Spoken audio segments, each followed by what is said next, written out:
Je dirais que c'est un monde sale.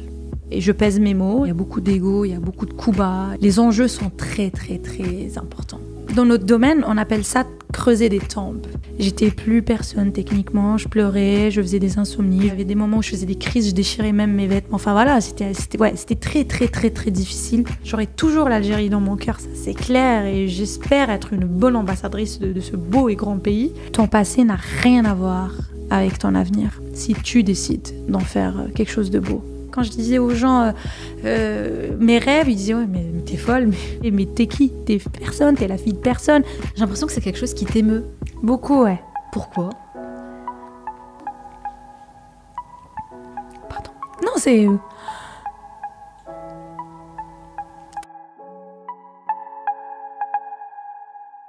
Dans cet épisode, je reçois Farah Yasmine, une journaliste et animatrice reconnue et respectée dans tout le monde arabe. Et cet épisode est en partenariat avec le Hyatt Centric Jumeirah à Dubaï, notre partenaire pour cette série spéciale Middle East. Parce que oui, à la base, cet entretien devait se faire à Dubaï. Bon, finalement, il se fait ici à Paris, ce qui n'enlève en rien à la qualité de cet échange, vous allez le voir. Moi, j'ai pris beaucoup de plaisir à discuter avec Farah et je suis sûre que vous allez beaucoup apprécier aussi. Farah Yasmine, journaliste et animatrice, tu as construit une très très belle carrière ces 10 dernières années en te faisant un nom sur la scène médiatique en Algérie puis à Dubaï. Tu es également très présente sur les réseaux sociaux avec plus de 3 millions de personnes qui suivent tous les jours tes aventures. Tu es une femme reconnue et respectée dans ton domaine. On te surnomme même El Kassira, la fonceuse. Donc j'ai hâte de découvrir qui se cache derrière la personnalité publique. C'est un immense plaisir pour moi de te recevoir aujourd'hui dans ce nouvel épisode. Bienvenue dans le Manal Show. Hello Manal, merci. Oh franchement c'est super beau ce que tu viens de dire. Je ne savais pas que tu savais qu'on m'appelait El Kassira. Est-ce que je l'ai bien prononcé? Tu peux le redire? El Kassira. El Kassira, parfait. Je te donne 10 sur 10. Ouais. Un plaisir d'être avec toi. Ouais, franchement, un plaisir d'être avec toi. J'aime beaucoup ton podcast. Et puis... Là, on est en vrai. Allez. Ouais, c'est ça. J'avais hâte en tout cas de te rencontrer. C'est gentil. Alors Farah, dis-moi, qu'est-ce qui t'amène ici à Paris?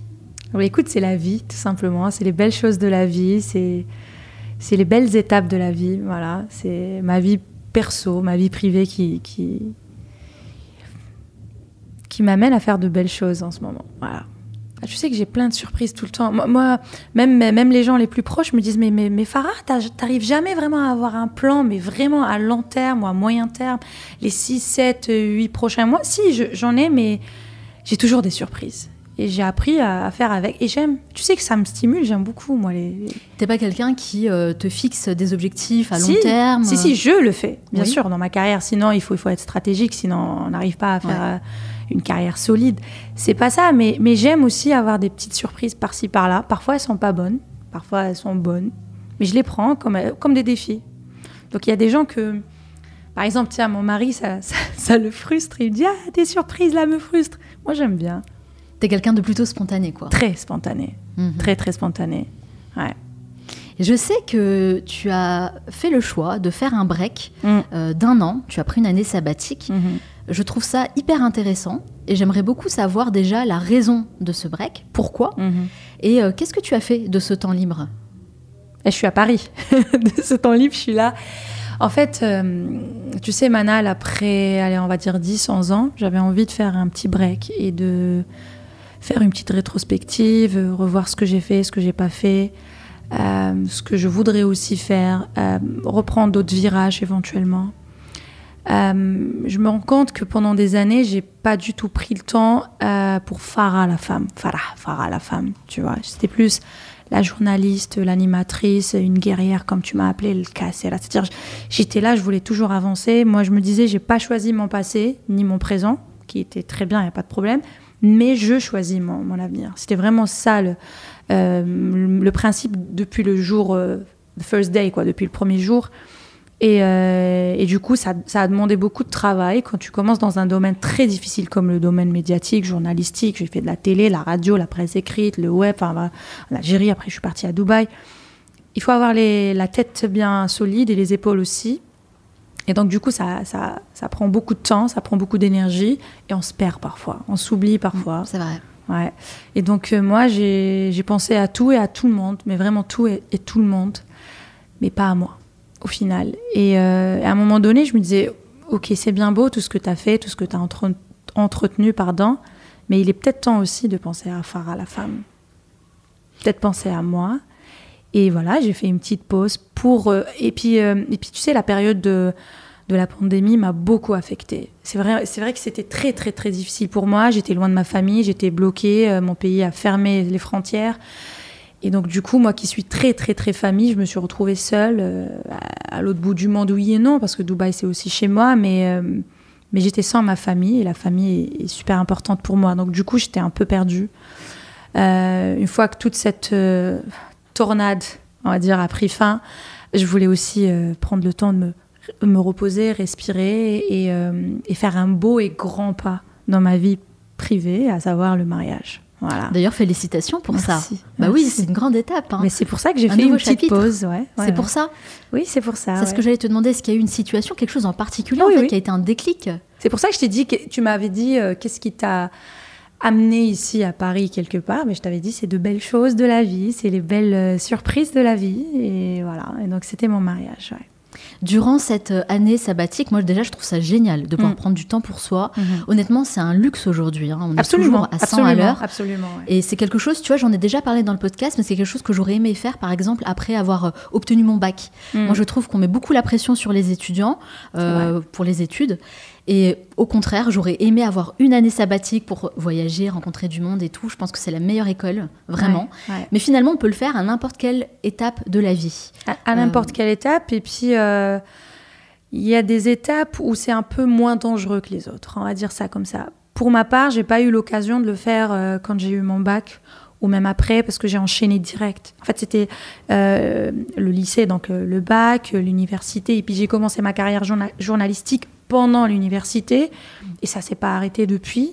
Et à un moment donné, j'avais fait un burn-out, une grosse dépression en 2015, à l'âge de 25 ans, une grosse dépression, où j'en suis sortie plus forte.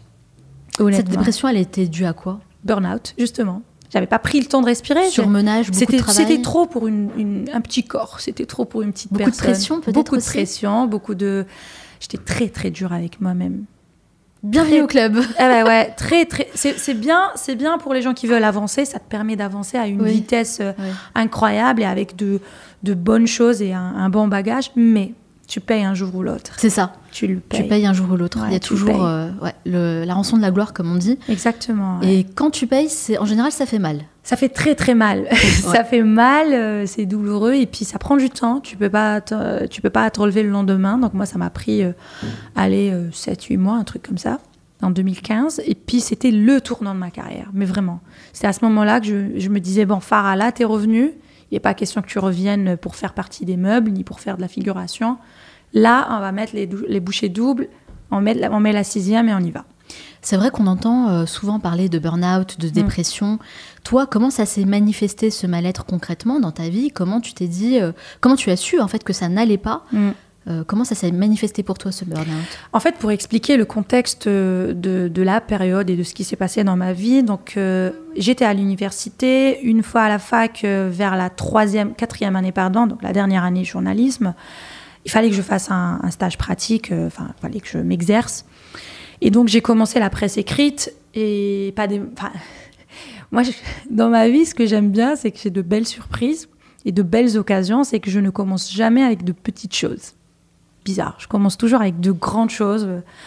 J'ai commencé avec la presse écrite francophone, le 2e quotidien national du pays, un énorme quotidien pour une fille de 19-20 ans, et avec des sommités là-bas, des gens qui avaient 2-3 fois mon âge. Et donc, moi, j'étais là, je devais apprendre. Ils m'ont beaucoup, beaucoup appris, beaucoup aidé. Mais juste après, en étant encore à la fac, donc j'ai commencé ma carrière de journaliste, stagiaire, et puis on m'a retenue, on m'a gardée en tant que pigiste. Donc j'écrivais, je faisais de la pige, j'écrivais des petits articles culturels par-ci, par-là. Et en même temps, j'ai fait de la télé. Donc 3-4 mois après, j'ai intégré la télé. Donc vraiment, t'as enchaîné. Et à la fac, oui. Et donc tu passes, après la télé, j'ai été appelée par la radio nationale, et j'ai co-animé la matinale, on va dire une des matinales les plus suivies du pays, pour pas dire la plus suivie, pour pas avoir des collègues qui disent « Ah non !» Et après, pareil, je suis partie au Liban, j'ai représenté l'Algérie dans le concours du meilleur présentateur arabe, et puis je suis revenue. Et tout ça était très, très fatigant pour une petite fille de 24 ans. Et comment ça s'est manifesté, cette fatigue, pour toi? Est-ce que, je sais pas, tu n'arrivais plus à te lever le matin? Est-ce que tu étais en dépression? Est-ce que tu avais des idées noires? Tu vois ce que je veux dire? C'était tout ça à la fois. Comment ça s'est fait? Oui, c'était tout ça à la fois, mais en fait, je voyais pas la chose venir. C'était aussi un concours de circonstances. Ma grand-mère qui était décédée quelques mois auparavant.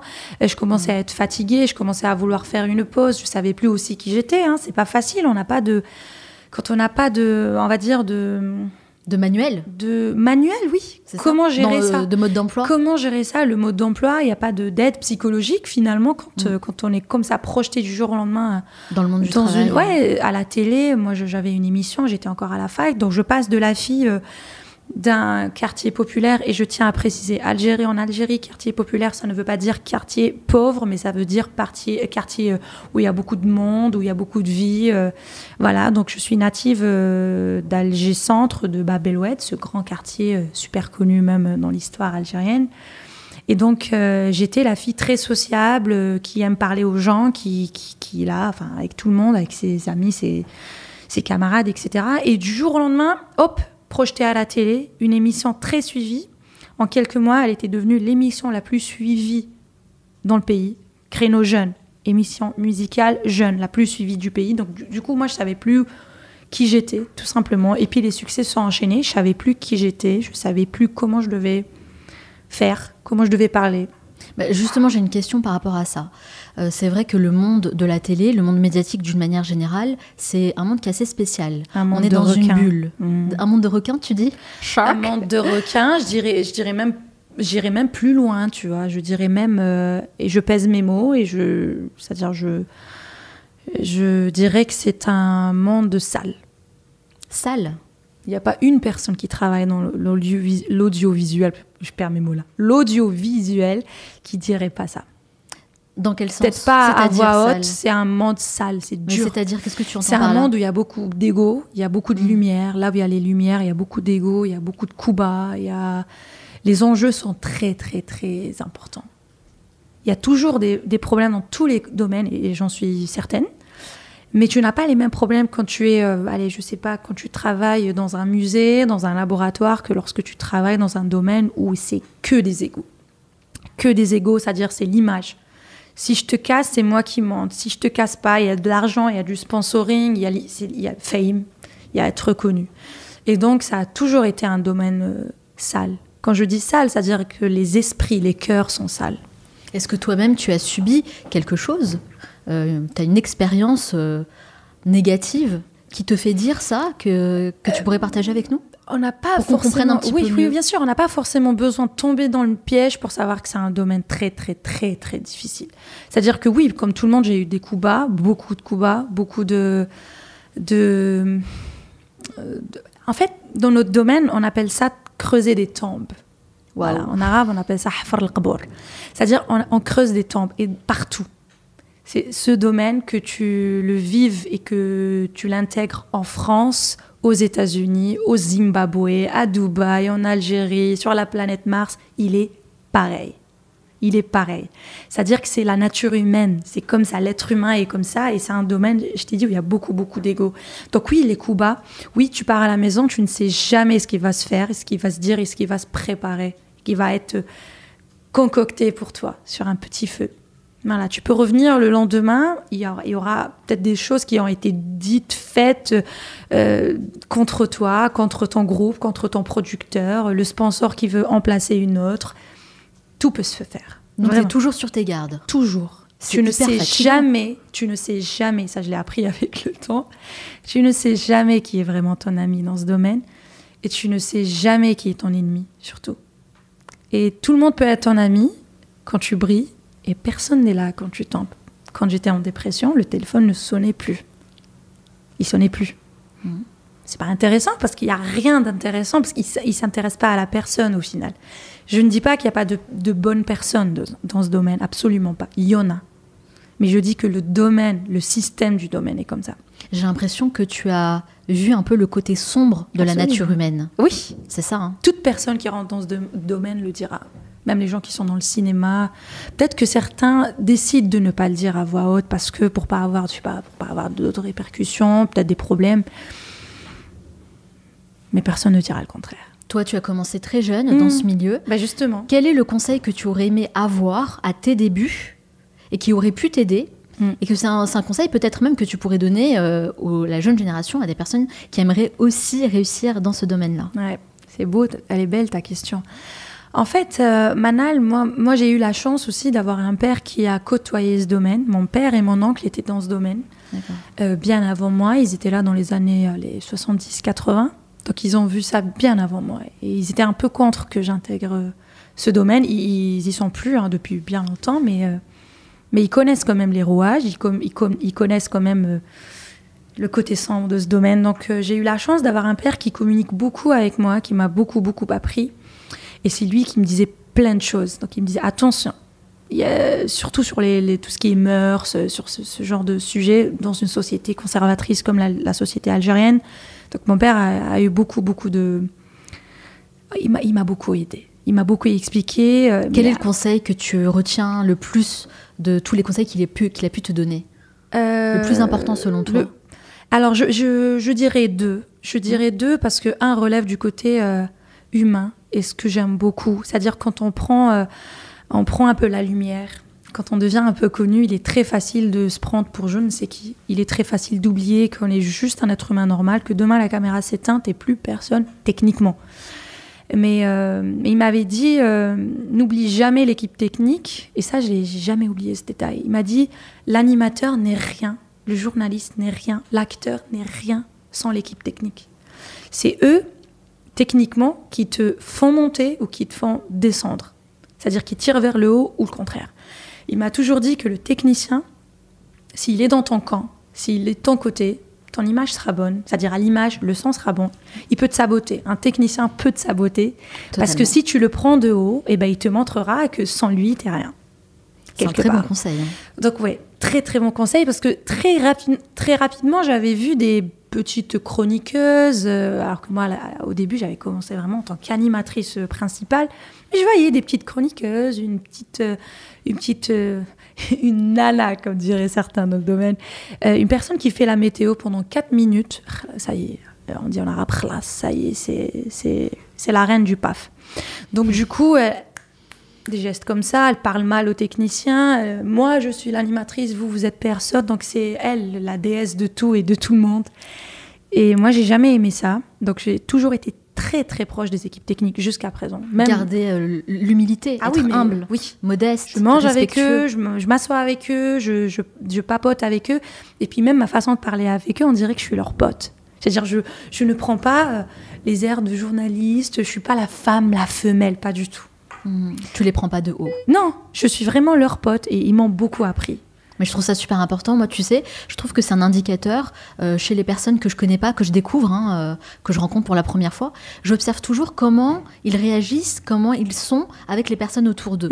Absolument. Comment ils vont parler au serveur ou à la serveuse, au vendeur ou à la vendeuse, au valet, à toutes les personnes en fait qui font le service autour.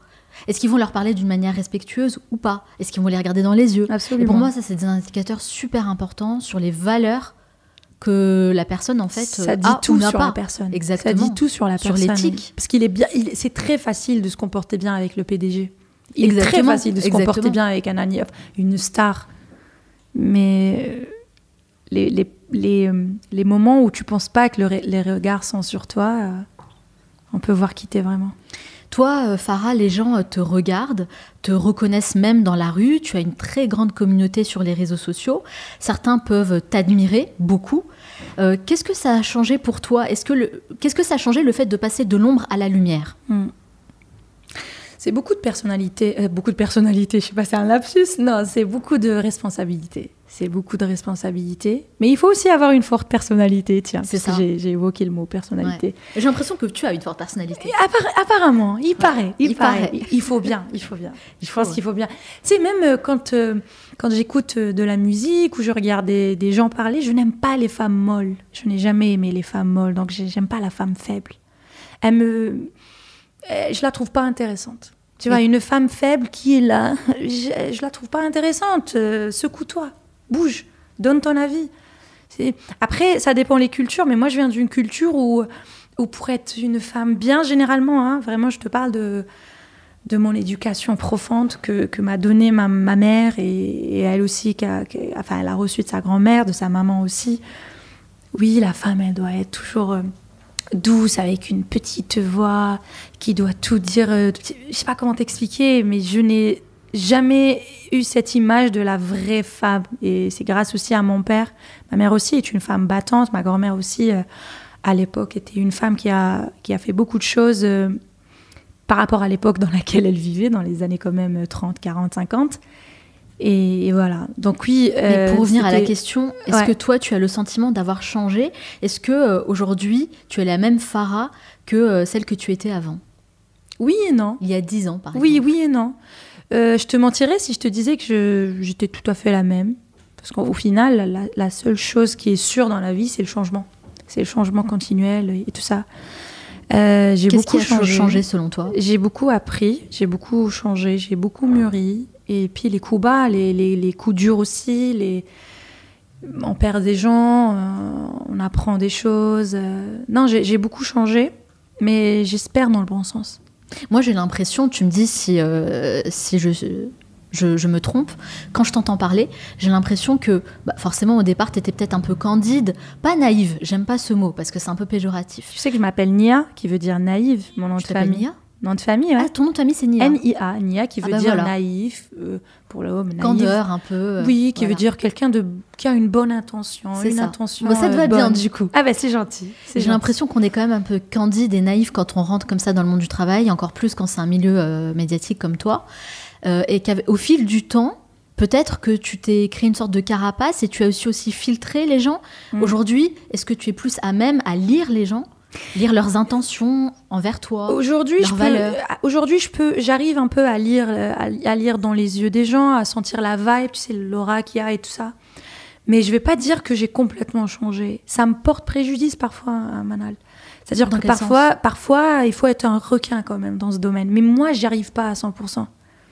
Même dans ma façon de faire, j'arrive pas vraiment à jouer le rôle de la célébrité. Et ma thérapeute me dit souvent non, il faut accepter ce rôle, Farah. Je l'accepte avec ses obligations, avec sa responsabilité, mais je l'accepte pas dans le sens où je dois changer de la petite fille que je suis en vrai. Donc il m'arrive très souvent de prendre des gifles, des claques, parce que je continue à croire que l'être humain est beau. Tu vois, en Algérie, on dit tout le monde il est beau, tout le monde il est gentil. C'est-à-dire c'est un peu trop. C'est un peu trop. Même ma spontanéité, parfois c'est mal vu, tu sais, dans un domaine où tout le monde est là, oui. Parfois, tu as une collègue, tu sais que tu as 5 fois plus de notoriété qu'elle, ton CV est plus rempli qu'elle, tu entreprends des choses plus intéressantes, mais quand je lui parle, moi, je suis là, bonjour, elle, oui, bonjour, oui. J'arrive pas à jouer ce rôle. C'est vrai que toi, ce qui est intéressant aussi, c'est que tu as de l'expérience dans différents pays. L'Algérie, Dubaï, la France. Est-ce que tu as constaté des différences entre ces pays-là ou est-ce que c'est les mêmes règles et les mêmes codes ? Je pense que c'est un peu les mêmes règles, les mêmes codes humains. Si on parle de l'être humain, c'est un peu des codes universels, je pense. Mais après, c'est vrai que chaque société a sa particularité. La société algérienne est belle, mais elle est conservatrice. En France, ce que j'aime bien, c'est qu'il y a un certain savoir-vivre, une certaine facilité, simplicité de la vie. À Dubaï, c'est un autre monde. J'ai l'impression que tu t'es épanouie quand même professionnellement à Dubaï. Absolument. Qu'est-ce que ça t'a apporté d'être là-bas ? Je dirais pas professionnellement, pour pas cracher sur mon pays, parce que j'ai tout fait en Algérie. Mais vraiment. Et je fais pas genre. Et je fais tu t'es construite là-bas ? Je me suis construite en Algérie. J'ai tout appris en Algérie. J'ai fait de la radio, de la presse écrite, du web, de la production. J'ai tout fait en Algérie. Alors, qu'est-ce qui t'a amené à Dubaï ? Je suis le produit des médias algériens et j'en suis fière. Je suis le produit de la vraie société algérienne. Parce que même parfois ici, quand j'ai des amis français, qui me disent « Ah, c'est bizarre, vous êtes un peu différents, les Algériens d'Algérie, les Algériens d'ici. » C'est un grand débat, tout ça, mais moi, je suis toujours fière de dire que je suis le produit de l'Algérie. Voilà. Made in Algeria. Made in Algeria à 1000%. C'est un peu exagéré, on aime bien exagérer les Algériens. Au lieu de dire 100%, on dit 1000%, mais c'est pour dire à quel point je suis la fille des médias algériens. Et tout ce que j'ai appris là-bas, je l'ai pris avec moi à Dubaï. Et ça me sert. et je peux être la leader que je suis dans mon domaine. Je suis la responsable de production de mes émissions, je coproduis mes émissions. Et là, on se lance sur, Inch'Allah, un nouveau projet qui sera, j'espère, avec la volonté de Dieu et mes efforts, bien sûr, un gros projet. Mais il part aussi de cette petite fille qui a tout appris en Algérie. Mais à Dubaï, je me suis épanouie humainement. Je vais pas te mentir, c'est plus ça. Est-ce que tu peux nous en dire un peu plus sur ce côté-là ? Dubaï, beaucoup de gens ont une mauvaise image de Dubaï. C'est un peu à cause des influenceurs de tous les pays, de toutes les nationalités, qui donnent un peu une image superficielle de Dubaï, le Dubaï bling-bling, le Dubaï des gens superficiels. C'est pas que ça, Dubaï. C'est un peu ça de temps en temps. Chaque pays a des choses négatives et des aspects négatifs. Mais Dubaï, c'est aussi un endroit super positif pour les gens qui veulent être positifs, qui veulent avancer et qui veulent travailler. Moi, je dis que c'est mon deuxième pays. Je me suis vite sentie chez moi. Et quand tu veux travailler, quand tu veux avancer, ils disent « Bienvenue. Yallah, bienvenue. Come, work, travaille, avance. » Et ça, quand on est ambitieux, ça fait du bien. C'est-à-dire qu'il y a toujours les coups bas. Ça, c'est normal. Même à Dubaï, j'ai des coups bas entre... Voilà, c'est le domaine. Hein. Je veux dire, tu ne sais jamais ton émission si elle va continuer la saison parce que tu ne sais jamais à quel moment, quel producteur pour avoir son émission va faire un mail caché, va faire un coup bas avec je ne sais qui. Mais le pays en général est super positif. C'est vrai que c'est une bulle, mais une belle bulle pour moi. Quelles sont les différences que toi tu as constatées dans la gestion des relations humaines entre l'Algérie et Dubaï ? Quand tu arrives à Dubaï, c'est quand même différent. Oui. C'est un rapport qui est différent avec les gens. Le rapport n'est pas le même. Après, encore une fois, comme je l'ai dit, ça reste un peu universel. L'être humain est le même partout. Mais on dit aussi qu'on est l'œuvre et l'enfant de notre société. Chacun de nous ressemble à sa société au final. C'est clair qu'il y a plus d'humanité en Algérie. Les rapports sont beaucoup plus faciles, ils sont beaucoup plus simples. Ils sont beaucoup plus... aller dans le partage, je t'aide pour ce que t'es. Et je t'aide juste pour t'aider. Je suis là pour toi, humainement. Il n'y a pas encore la valeur et la notion de qui fait quoi, qui a combien de millions, qui a une Lamborghini, qui fait quoi. Il y a des gens qui ont ça, mais c'est une petite minorité. Mais la société algérienne, en majorité, elle est très... C'est humble, c'est gentil, ça aide. Tu as l'impression qu'à Dubaï, on va plus te juger sur ton statut social ? C'est le statut social en premier, bien sûr. Encore une fois, ça ne veut pas dire que le pays est négatif, loin de là. Non, évidemment. Mais c'est une autre façon de voir la vie, oui. Mais là-bas, tout le monde est là pour... tout le monde est là pour quelque chose. Les gens quittent leur famille, quittent leur pays pour venir chercher un meilleur avenir. C'est ça. Tout le monde a un objectif en tête, en fait. Ils sont là pour travailler, quoi. Ouais. Tu sais, quand je suis arrivée à Dubaï pour y rester en 2018... une copine à moi qui est très spirituelle, qui est un peu trop dans les oui, mais qu'est-ce qu'il y a derrière et tout. Je me rappelle qu'elle m'avait dit tu viens faire quoi à Dubaï ? Je lui ai dit comment ça ? Elle m'avait dit tu fuis quoi ? J'étais là, mais je fuis quoi ? Elle m'a dit tout le monde fuit quelque chose ici. Elle a pas tort, hein. Ouais, je lui disais non, mais moi j'étais là très nationaliste. Non, je fuis pas mon pays. Moi, je suis venue vraiment pour une mission de carrière. Ça veut pas dire que je l'ai pas eu chez moi, mais je voulais un autre public encore plus. Je voulais être aussi une ambassadrice de là où je viens. Et ça m'avait touchée et ça m'avait aussi percutée. Je me rappelle que ça m'avait... j'étais un peu là, je savais pas quoi répondre. Elle m'avait dit tout le monde fuit quelque chose. Soit sa situation, soit un passé douloureux, soit c'est la morosité de la France. Ah, je dirais pas ça. Écoute, moi, je suis invitée ici. Je n'ai pas été élevée, je t'avais dit ça tout à l'heure, à manquer de respect aux gens qui m'accueillent. Donc, c'est un pays qui m'accueille, c'est le pays de Et c'est de tout mon à ton mari, honneur, donc c'est voilà. tout à ton honneur. Mais bon, c'est vrai, ne nous voilons pas la face. Hein. Ces dernières années n'ont pas été les meilleures ici en France. Et beaucoup C'est de vrai. personnes ont décidé de changer de pays pour pas seulement aller à Dubaï, mais dans d'autres pays partout dans le monde, hein, pour effectivement fuir quelque chose, espérer une vie meilleure. Oui. Donc oui, je pense qu'elle a pas tort à ce niveau-là. Est-ce qu'on peut revenir un petit peu sur ton année sabbatique que je trouve super intéressante ? Donc du coup, tu as pris du temps pour toi, pour faire autre chose, une introspection. Quelle est la plus grande leçon que tu as tirée de tout ça? Est-ce que tu as appris quelque chose sur toi-même? Oui, beaucoup. J'ai pas qu'une seule leçon, Manal. J'en ai appris des choses cette année. 1 an et demi. Elle prend fin, là, c'est bon. On arrive à la fin. Et ça m'a fait beaucoup de bien parce que je t'ai dit, je me suis reconnectée à la femme que je suis. Et j'ai encore une fois compris, ça je le savais, hein, mais on va dire que j'ai processé, j'ai compris et c'est bon, c'est fini à vie maintenant, je le comprends. Et la famille, c'est la chose la plus importante. C'est la chose la plus importante. Je suis très, très famille. Et là, je me disais, mais non, mais heureusement que j'ai toujours pensé à ça et heureusement que j'ai toujours été proche de ma famille. Mais en même temps, on revoit un peu ses pas. Je ne vais pas dire que j'ai fait un pas en arrière. J'en ai fait peut-être allez, 2, 3 cette année. Oui, parce que je ne suis pas sous le feu des projecteurs. Mais le plan a changé. Le plan s'est amélioré, on va dire ça comme ça. Est-ce que je dois comprendre qu'en fait, ta carrière, ton travail, ce n'est plus la priorité aujourd'hui, c'est la famille? Ça a toujours été la famille. Mais je ne le voyais pas. C'est tout.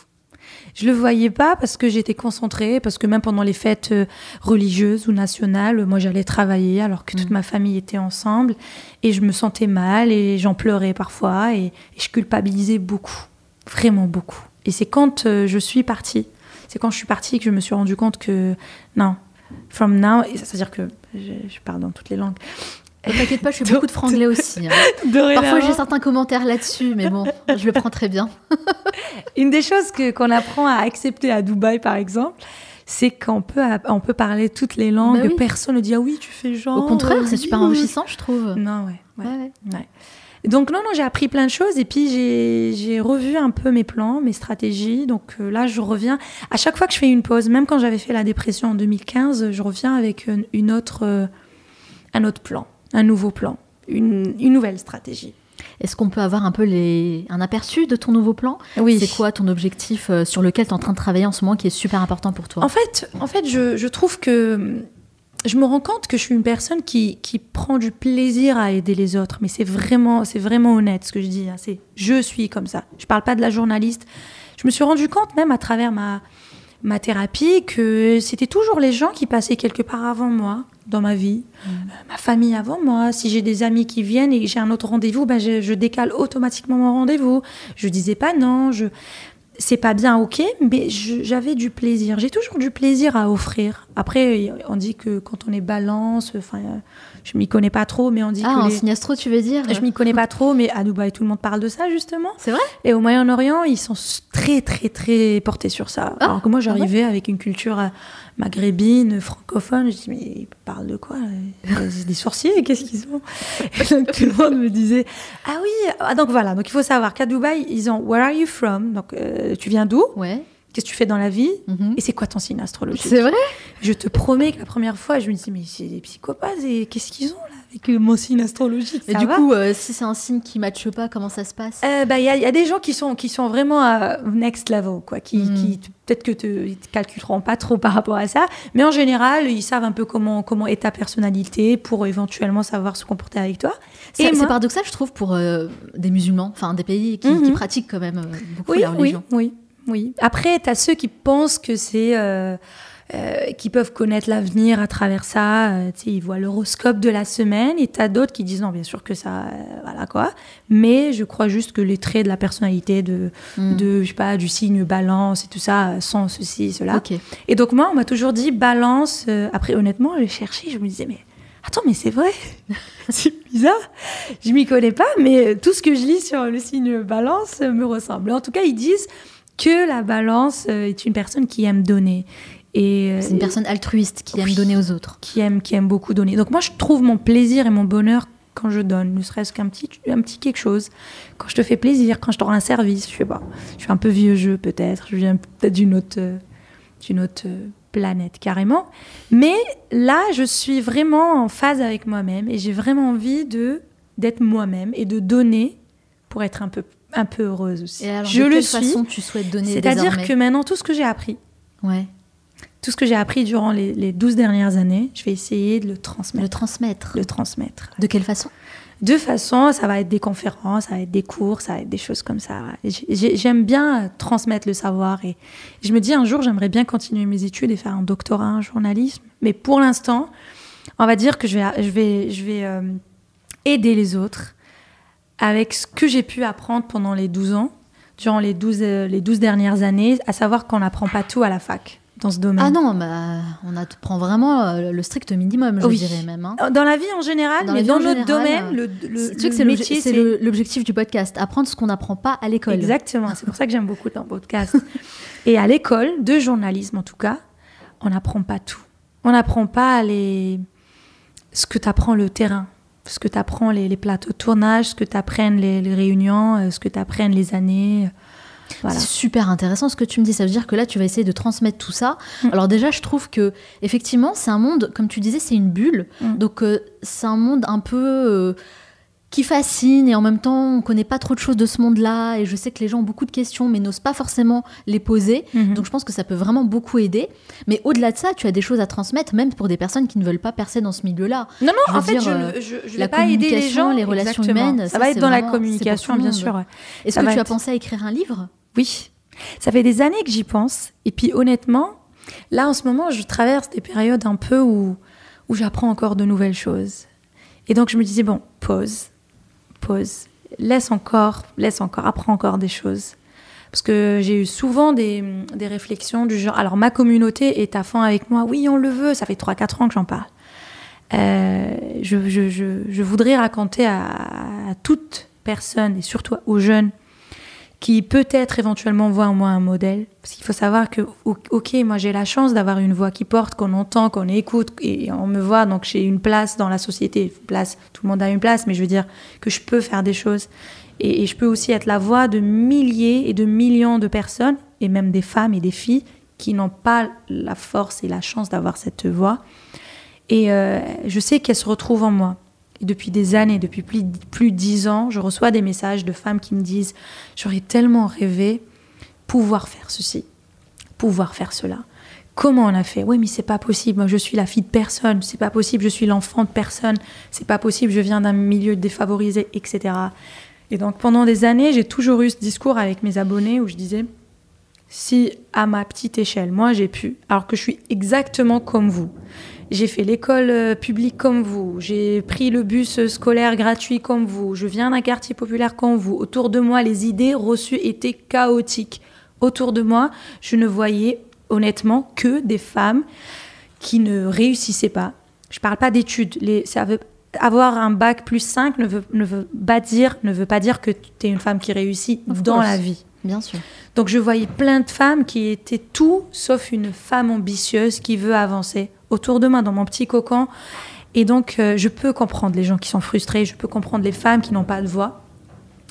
Et c'est pour ça que je voulais en parler, tout simplement. Je voulais raconter ce livre. Ce livre. Oui, c'est pour ça que je voulais le raconter. Certaines personnes disaient, oui, mais attends, t'as pas fait je sais pas quoi en nucléaire, t'as pas 50 ans de carrière. On n'a pas besoin d'avoir 50 ans de carrière pour parler à un jeune qui est perdu, qui est au bout du truc et qu'il a juste besoin d'écouter quelqu'un qui lui ressemble. Oh là là, les vieux jeux comme ça, on en a tellement marre. Ah oui, moi j'ai eu plein de choses. Si vous avez quelque chose de pas très positif à dire, taisez-vous. Après voilà, c'est pas le moment. Maintenant je me dis, attends un peu, mais il faut le faire. Mais justement, toi, Farah, quel est le livre qui t'a le plus marqué ? Je sais pas, j'en ai plein. Celui que tu recommanderais à tout le monde, à toutes les personnes que tu rencontres. Alors, je sais pas si je dois répondre honnêtement ou si je dois faire de la com. Si, honnêtement. Parce que, écoute, on est entre deux spécialistes de la com, je peux faire de la com. On s'est mis d'accord dès le départ, Farah. Oui. Non. On a tendance tous à savoir, rendre belles les réponses. Mais c'est boring et puis voilà. Non, je peux te dire oui, le livre qui m'a... Non, j'en ai lu des livres, mais très sincèrement, plus jeune, je ne lisais pas. Ouais. Je ne lisais pas jeune. Je trouvais ça boring. Je trouvais ça... voilà. Comme beaucoup de jeunes et beaucoup d'ados, malheureusement. Et puis, j'ai compris l'importance plus tard quand je me disais, non, je veux être une femme, je veux commencer à apprendre plusieurs langues, je veux avancer, je veux faire ceci, cela. Mais aujourd'hui, avec la version d'aujourd'hui, je te dirais que c'est le Coran. Le Coran, Ouais. intéressant. C'est pour ça que je te dis, est-ce que je te réponds honnêtement ou je fais de la com, je te dis un livre Et sur pourquoi la tu psychologie? choisis le Coran? Parce que, en fait, je le lisais pas de la même façon avant. Je le lisais, mais pas avec cette belle profondeur. Et puis la vie, elle t'apprend des choses. La vie, elle t'apprend à aimer encore plus. Enfin, je parle pour moi, hein, avec tout le respect qu'on a pour les gens qui n'y croient pas, ou ça c'est un autre débat. Mais la vie m'a appris à aimer encore plus le bon Dieu, Allah, à travers tout ce que j'ai pu réaliser dans ma vie. Et dans les moments difficiles, tu sais, quand j'étais en dépression pendant presque une année, j'avais même pas un rond. J'étais plus personne techniquement, je pleurais, je faisais des insomnies, je voyais ma tempe, je faisais des crises paniques. Ah ouais, c'était sérieux. Oui, je voulais plus rien, je pleurais, j'avais des moments où je faisais des crises, je déchirais même mes vêtements. Enfin voilà, c'était très très très très difficile. Je voulais plus rien. J'imaginais pas ça aussi dur. C'était très très très Ah dur. ouais. Mais je me rappelle que mes parents étaient très très peinés, ils savaient plus quoi faire. Ma mère elle pleurait, elle me disait je sais plus comment t'aider. Je sortais plus de la maison, je pouvais plus dépasser la maison, je pouvais plus me doucher, je pouvais plus me brosser les cheveux. C'était une grosse dépression. C'était une crise existentielle de malade. Et puis quand je vois qu'après ma carrière a pris encore un plus grand tournant, et je suis sûre qu'elle prendra encore un autre tournant encore plus grand, parce qu'il m'a jamais lâché. Le bon Dieu, Allah ne m'a jamais lâché. C'est que dans des moments pareils, quand tu te relèves, je dis mais après j'en ai fait des milliers et des milliers d'euros après cette année où j'avais même pas 1 euro, 1 dinar, 1 euro, ce que tu veux. Quand tu vois qu'après tu remontes dans de grandes scènes, que tu as des prix, que tu fais 50 000 fois plus de ce que tu pouvais imaginer avoir, et tu continues, tu te relèves, alors que tu étais à ça. J'étais à 1 millimètre du sol, ça y est, j'étais là. Donc tu apprends à aimer la vie, tu deviens plus positive, et je me disais non, mon créateur m'aime. Je le savais, mais la vie, elle t'apprend. C'est pas comme on te le dit, comme tu le ressens. Oui, c'est souvent Et à travers les une épreuves grande aussi, spiritualité. Oui. Ouais. La spiritualité a une grande importance en fait dans ta vie. Avant, non. Je vais pas te mentir. Avant, j'espère que les gens qui vont écouter ça ne vont pas comprendre de travers ce que je vais dire. Avant, j'étais comme tout le monde. J'étais bien sûr convaincue de ma foi et tout ça, mais je n'avais pas la même spiritualité. C'était plus... oui, c'est comme ça. On fait comme ça. C'est bien, mais c'est comme ça. Avec le temps, tu apprends à voir les choses autrement, et puis à voir les choses de façon plus belle. Maintenant, quand je lis le Coran, c'est de belles choses positives, c'est des belles choses scientifiques, c'est une véracité, c'est des choses techniques. Voilà, donc je suis émerveillée devant ce livre. Il me parle beaucoup plus maintenant qu'avant. Tu as l'impression que ta spiritualité est arrivée à un niveau supérieur Absolument, en fait. absolument. À travers cette épreuve-là. Absolument. Comment ça se manifeste pour toi au quotidien, ta spiritualité ? Écoute, c'est pas qu'avec cette dépression, c'est même après. On a failli perdre mon père. Mon père, c'est l'ami, le meilleur ami de mon âme. Ouais, je sais que tu as une très belle relation avec lui. Oui, c'est vraiment le meilleur ami de mon âme. Au point où, par exemple, parfois, quand je m'assois et j'imagine perdre ma mère et mon père, je peux pleurer. Hier, par exemple, c'est ridicule. J'ai juste entendu une chanson sur le papa. J'en ai pleuré pendant, 20 minutes. Ça peut être ridicule, mais c'est pour te dire à quel point je suis très, très proche spirituellement de lui. Moi aussi. I am a daddy girl. Eh ben voilà. Donc, il a fait un accident très, très grave. Il a perdu la mémoire. J'avais à peine 19 ans.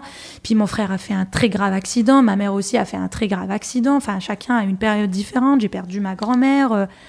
Et pareil, j'annonce mon mariage. 4 jours après, mon père va aux urgences. Assad d'y passer.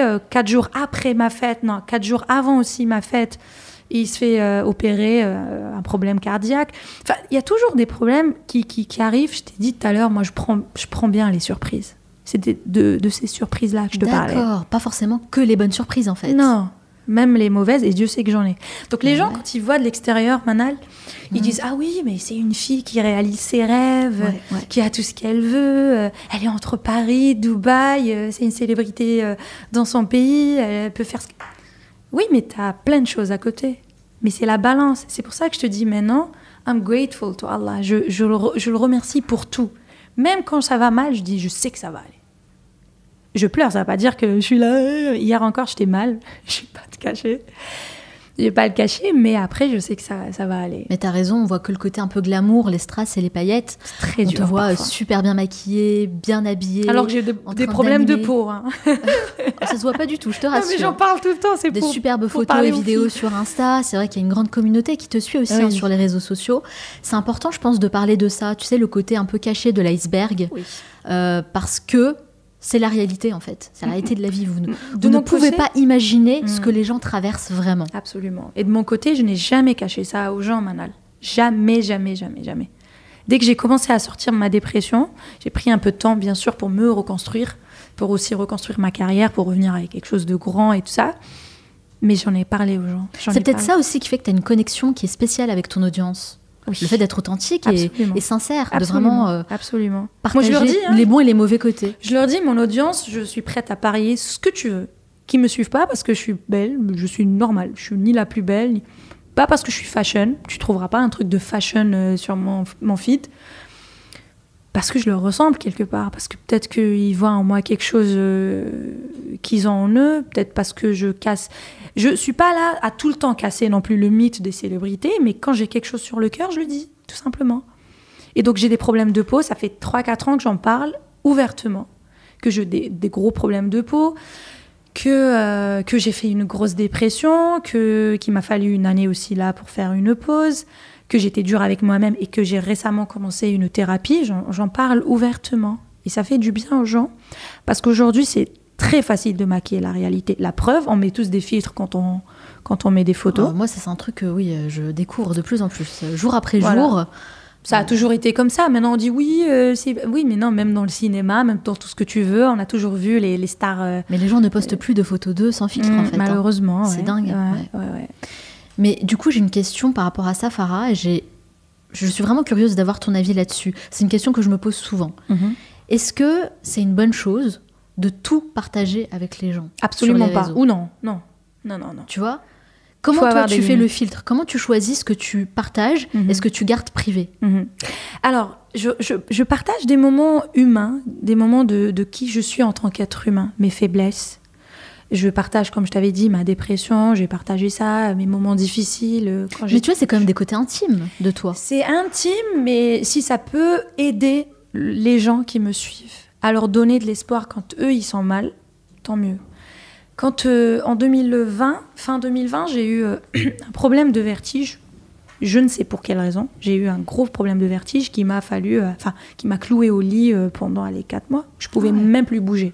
Donc toute ma carrière j'ai dû faire pause. C'est en pause. Ouais. Je pouvais plus me lever, c'est-à-dire que je ne pouvais même plus aller prendre une douche. Même plus. C'était ma femme de ménage qui venait pour me faire à manger ou quoi. Et j'en ai parlé. Beaucoup d'influenceuses et beaucoup d'amis artistes. Mais Farah, mais c'est quand même, faut pas dire. Tu vas, même les chaînes de télé, les sponsors voudront pas travailler avec toi. Ils vont dire qu'elle a un problème, elle a un handicap. Non. Tu sais le nombre de milliers de personnes, les milliers de personnes qui m'ont écrit pour me dire, moi j'ai ça. Mon père a eu ça. Moi, j'ai des problèmes de santé, j'arrive pas à en parler. Pourquoi ? Parce qu'on a été programmés dans nos sociétés. Je parle de la société et dans les sociétés dans lesquelles j'évolue, dans lesquelles je travaille, à savoir la société arabe en général. Ouais. Berbère, arabe, ce qu'on veut. C'est-à-dire, ça va du Maroc jusqu'à Dubaï, jusqu'à Oman. C'est toute cette région, Middle East, North Africa, donc Moyen-Orient, MENA. Nord-Afrique, MENA, qui a à peu près la même programmation. Et donc, moi, les femmes qui m'écoutent dire « Regardez, je suis une célébrité, vous m'aimez, tout ça. Je fais des interviews à toutes les célébrités, mais je suis aussi malade en ce moment. Et je le dis, et ça n'enlève rien à ma féminité, parce qu'il faut savoir qu'il y a cette notion d'une femme, elle doit être superwoman, ou sinon, les hommes, ils vont dire « Oh là là, c'est une carcasse ». Moi, je te pose la question sur ces réseaux sociaux-là parce que, à titre personnel, je n'ai pas de réseaux sociaux. Oui, et c'est un choix que j'ai fait. J'ai remarqué. Ouais. J'ai des réseaux sociaux pour le podcast, le Manal Show, mais moi, à titre personnel, je n'en ai pas. Donc, je ne partage absolument rien de ma vie privée. Parce que je suis quelqu'un de très private. Mais c'est un choix. Et c'est quelque chose qu'on m'a souvent reproché, ou sur lequel on m'a beaucoup questionné aussi. Et je suis toujours très curieuse de voir comment les gens, eux, gèrent ça. Comment ils font le filtre? Comment ils choisissent ce qu'ils partagent ou pas? Parce que tu vois, moi, je suis très loin de tout ça. Est-ce que c'est quelque chose à laquelle tu penses quotidiennement. Comment toi, tu vois tout... Écoute, ta personnalité vraiment publique sur les réseaux. Dans mon cas, pour pas te mentir, c'était pas les réseaux sociaux dès le début, parce que j'ai commencé à la télé. Peut-être que j'aurais pas le même discours, peut-être que je te parlerai pas de la même chose, de la chose telle qu'une influenceuse, vraie influenceuse, c'est-à-dire blogueuse. Qui a commencé, elle, sur les réseaux, quoi. Blogueuse, pourrait dire, oui. Parce que elle a commencé sur les réseaux. Moi, j'ai commencé dans la presse écrite, à la télé, à la radio. C'est quand les gens m'ont aimé à la télé qui m'ont cherché. C'était le début des réseaux sociaux. J'utilisais Facebook aussi pour mon émission télé. Donc, c'est avec le temps que c'est venu. Maintenant, je partage des choses humaines, mais je ne partage pas ma vie privée sur les réseaux et je suis contre. C'est-à-dire qu'ils ne verront jamais mon mari, sauf si vraiment les gens s'amusent à prendre une photo de moi dans la rue. Ça, c'est des choses qu'on ne peut pas contrôler, malheureusement. Oui, c'est pas méchant. Je suis fière de mon mari, il n'y a pas de problème. Mais quand on cache quelque chose, c'est pas parce qu'on n'en est pas fier. Moi, je suis très fière de la vie que j'ai aujourd'hui. Les gens ne comprennent pas ça, parfois. Oui, voilà, les gens ne comprennent pas ça. C'est de la curiosité. Parfois, c'est de la curiosité. Et tu sais, moi, je suis quelqu'un de positif. Donc, je préfère dire que c'est de la curiosité par amour. Je préfère dire ça que d'aller dans un autre sens. Mais moi, par exemple, ma vie privée, tu verras pas les détails de ma maison, les détails surtout de la maison de mes parents. Tu verras pas ma mère, tu verras pas nos problèmes. Je te raconte, par exemple, ma relation avec mon père, ma relation avec ma mère, parce que j'estime que ce que je te raconte peut t'aider et peut être bien pour toi. Donc, je filtre, bien sûr, je raconte pas tout, je te montre pas tout, et tu n'as pas, en tant que journaliste, tu n'as pas à exiger de moi quoi que ce soit. Tu n'as pas à exiger que je te montre ma vie privée, tu n'as pas à exiger quoi que ce soit. Maintenant, moi, je suis contre qu'on montre sa vraie vie privée, parce qu'après, c'est vrai que ça ramène des likes, ça attire des likes, des vues, ça devient même limite un business, et j'en connais un rayon. C'est-à-dire que... beaucoup tombent dans ce piège-là, malheureusement. J'ai fait beaucoup d'interviews à plein de gens, oui, mais après, tu peux plus contrôler. C'est ça. C'est-à-dire, dès que tu ouvres la porte, si tu ouvres la porte, c'est fini pour toi, Manon. Tu peux plus la refermer. Et tu n'as pas le droit de dire aux gens, oui, mais... J'avais une émission qui parlait justement du bullying, de la mauvaise utilisation des réseaux sociaux. Je l'ai faite pendant 2 saisons. J'avais des influenceurs, oui. Okay. Justement, c'était après la dépression que j'avais lancé cette émission qui avait fait un boom en Algérie. Donc la première saison était sur YouTube, mais en Algérie. La deuxième saison était sur une chaîne de télé arabe à Dubaï. Donc j'avais vendu le concept à Dubaï. Il était sur le Nilsat, sur le satellite. Et on parlait beaucoup de ça justement avec les influenceurs. Moi, je suis pas d'accord qu'on attaque les gens parce qu'ils ont montré leur vie privée. Parce que parfois aussi, tu as des milliers et des milliers de commentaires qui disent « Oui, mais elle m'a montré sa vie, donc elle peut pas se plaindre maintenant que je l'insulte. » Oui, tu peux donner ton avis sans insulte. Mais en fait, c'est un cercle vicieux. Dès lors que tu ouvres ta porte, vraiment la vie privée, donc moi, je te dirais, dans ce cas, bravo. Bravo si on ne connaît pas ta vie privée, si on ne peut pas te jeter une pierre à un moment ou à un autre.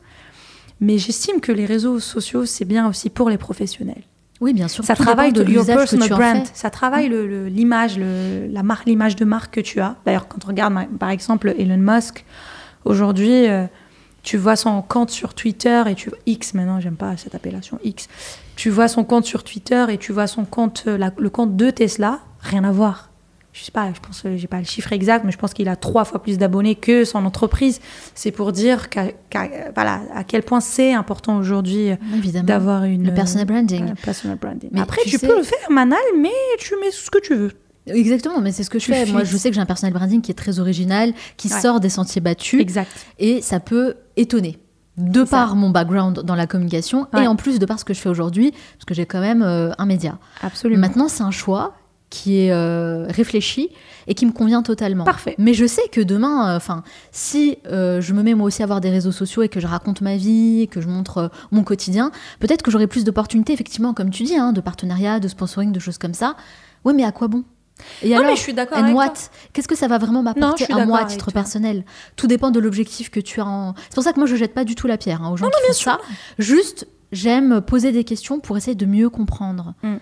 Je te comprends. Voir comment toi tu les utilises et est-ce que c'est quelque chose qui t'apporte vraiment du positif ? Enfin voilà, ton regard là-dessus. Écoute, moi je gagne pas d'argent avec Instagram, pour te dire vrai. C'est-à-dire tu fais pas de partenariat, de choses comme ça ? Non, moi je suis l'ambassadrice de certaines marques. C'est une autre approche. Je suis vraiment dans le journalisme traditionnel, personnage média. C'est-à-dire que pendant des années, j'étais un des visages d'une grande marque, du leader de la téléphonie mondiale en Algérie. Et aussi, dans une grande marque, d'une ligne... allez, on va pas, je sais pas comment raconter ça, mais non. Et là, récemment, je viens de signer l'image pendant 2 ans avec une grande marque de lessive, mais c'est vraiment pub télé. C'est l'image de l'ambassadeur traditionnel qu'on a l'habitude de voir dans les grands panneaux. De l'ambassadeur classe A. En fait, moi, c'était une stratégie d'image que j'ai construite pendant ces 9-10 ans, où je me disais, maintenant, il y a les réseaux sociaux, qu'est-ce que tu veux, Farah? Est-ce que tu veux juste être là pour être là, ou est-ce que tu veux être classe A? Moi, dès le début, j'ai jamais voulu faire de la figuration, que ce soit dans mon domaine de journaliste, ou maintenant en tant qu'image, que brand image et tout ça. Donc, tu ne me verras malheureusement pas, parce que c'est triste pour ma poche, mais tu me verras pas faire le shampoing code promo. Bien que toutes les agences de com, j'ai beaucoup d'amis dans les agences de com, que ça soit à Dubaï, à Paris, les leaders, c'est des potos à moi aussi, ou en Algérie, mais tu me verras jamais le faire. Et encore une fois, on n'a rien contre les personnes qui font ça. Non, absolument chacun pas. son business, chacun son domaine. Business, chacun sa stratégie. Exactement. Surtout. Et qu'est-ce qu'on veut vraiment en fait apporter Et qu'est-ce que ça t'apporte à toi? Toi et moi aujourd'hui, on est 2 professionnels de la communication. Est-ce que ça m'apporte quelque chose techniquement à court, moyen et long terme dans mon image et par rapport à mon image de faire ce placement de produits, de shampoing, de leggings. Mais c'est ça, tu as raison Farah, c'est que des fois, tu refuses une proposition à court terme, mais c'est pour quelque chose d'encore meilleur à long terme. C'est ce que je dis. C'est pour ça qu'il faut avoir une vision et pas forcément dire oui à tout. Exactement. Parce que par exemple, quand tu travailles avec une grande marque, là récemment, quand j'ai signé par exemple avec un gros client turc qui est en Algérie, en Égypte et tout ça, et en Turquie, la première des choses qu'ils avaient demandé à cette grande agence de communication, une des plus grandes, pour pas dire la plus grande dans le pays, c'était on veut une personne classe A dans son domaine, une journaliste. Et c'est comme ça qu'ils prononcent, enfin ils disent classe A. Bien sûr. Bah oui, c'est normal. C'est marrant. C'est comme pour les appellation. artistes. Bah oui. Et c'est comme pour les artistes. On a des artistes de classe A, de classe B. Ça veut pas dire que c'est pas bien d'être classe B ou classe C. C'est tout dépend de ce que tu veux et ce que tu travailles comme stratégie. C'est tout. Est-ce que la vie que tu as aujourd'hui ressemble à ce que la petite Farah de 10 ans imaginait à l'époque? Ouh. Waouh. T'as de bonnes questions, Manal. Merci, je mets du temps à y réfléchir. Bravo. C'est ça, bien travailler ces interviews. Bravo. On se jette des fleurs, là. on se jette des fleurs entre collègues. Oui, Dieu merci, ouais. Oui. J'ai réalisé beaucoup de mes rêves, pour pas dire tous mes rêves. C'est juste que je suis une grande rêveuse, je suis une grande ambitieuse. Donc à chaque fois, je change la liste. Je rajoute des choses sur la liste. Mais jusqu'à présent, oui, je suis très, très, très, très, très loin de ce qu'on aurait voulu que je sois quand j'étais petite. Ce que l'entourage aurait voulu que je sois. Ce que l'entourage me programmait pour. Tu as surpassé tes ambitions ? Je sais pas si j'ai surpassé mes ambitions, mais en tout cas, c'était pas facile. Et oui, bien sûr que je suis fière de moi aujourd'hui. J'ai pas honte à le dire. Avant, j'avais honte de dire ça. Mais c'est bien d'être fière de soi, bien sûr. Même si j'étais dure avec moi-même. Mais oui, ouais, je pense que donc il y a mes parents, il y a mes frères et sœurs, j'ai mon mari. Je fais des choses que j'aime. Je pense que la petite Farah, ouais, elle doit être comblée.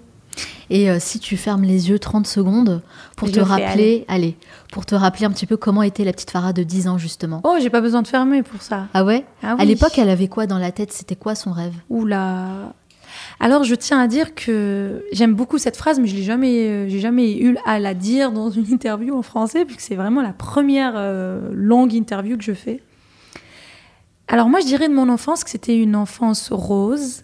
Alors, on rigole souvent, ils me disent, si tu dis rose, comme les gens du Sud, rose, c'est pas ma langue. Pink, c'est une enfance pink durant une décennie noire. Ah. C'était la décennie... moi, je suis née en 1990. C'était vraiment la période, les années 90, des années de radicalisation, de terrorisme en Algérie, malheureusement. Une époque très difficile. Très, très difficile. Merci, tout va bien depuis longtemps maintenant.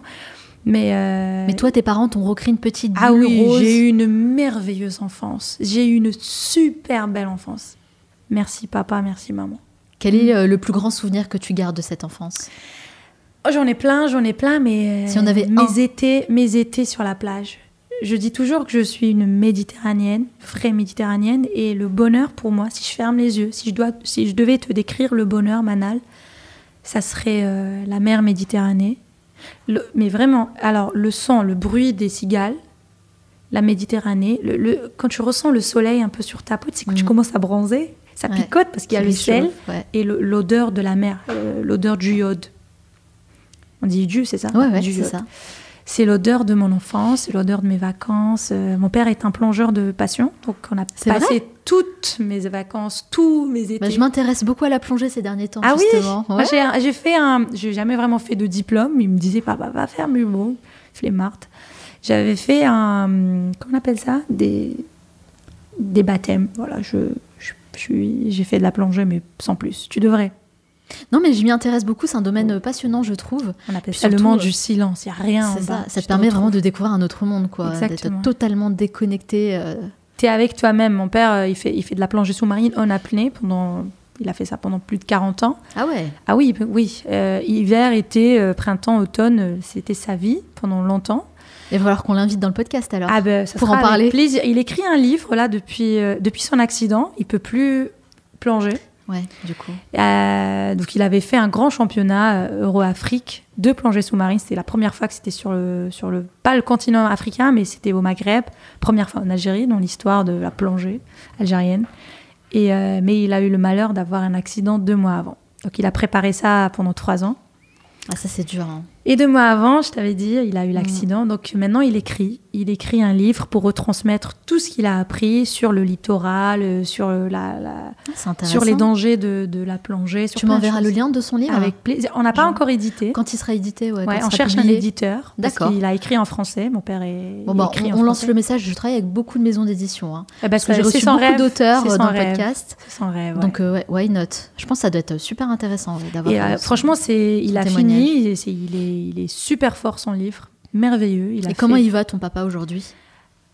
Mon père est fort, c'est un battant, c'est un combattant, c'est tout ce que tu veux. Donc c'est de lui aussi que je tiens à cette force de caractère. Ouais.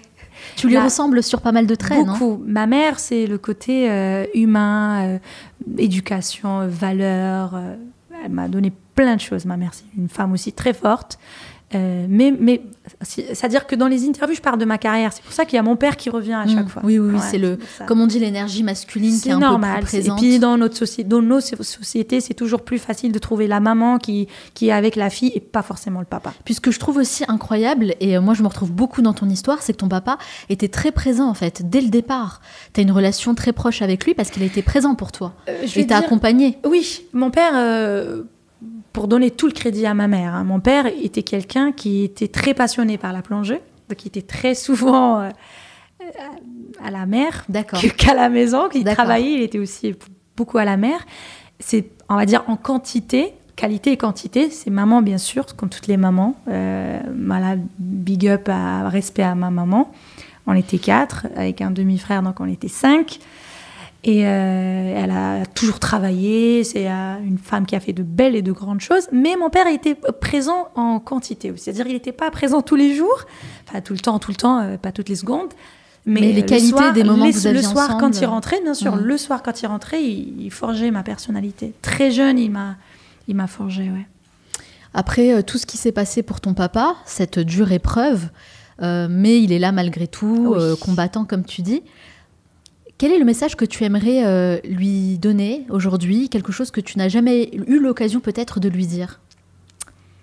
J'aime pas généralement ce genre de questions parce que j'aime pas les gens qui pleurent dans les interviews. C'est pas du tout pour te faire pleurer. Non, je sais, mais c'est plus fort que moi.